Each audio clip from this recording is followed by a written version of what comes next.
ஏன் விஜயா இவ்வளோ மோசமாக இருக்கீங்கிற மாதிரி தான் விஜயாவுடைய கதாபாத்திரம். என்றைக்குமே யார் மேலேயும் பாசமாக இருந்தது போல் இருந்தது இல்லை போல், மனோஜை தவிர.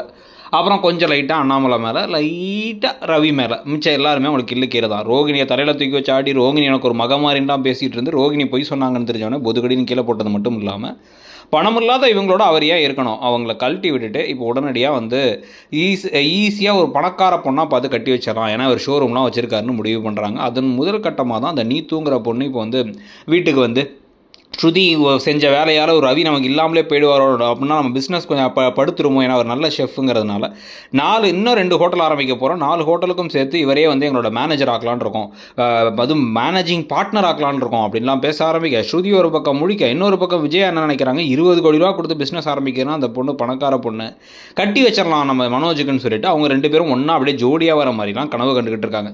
இதுக்கு பதிலடி கொடுக்குற மாதிரி ரோகிணி ஏற்கனவே வந்து மகேஷ்னு இவருக்கு பொசசிவ்னஸ் ஏற்றி விட்டுட்டு இருக்காங்கல்ல. ஸோ அந்த காதலை தூண்டி விட்டு அவங்க தப்பிக்க போகிறாங்களா, இல்லை இன்னமும் அதில் ஏகப்பட்ட திருப்பங்கள்லாம் வந்து நீத்துடைய கதாபாத்திரம் இன்னும் கொஞ்சம் நீண்ட கதாபாத்திரமாக ஆக போதா, இல்லை இப்போதைக்கு சும்மா ஒரு ஃபன்னாக அவங்க நினச்சதோட முடிய போதாங்கிறத பார்க்கணும்.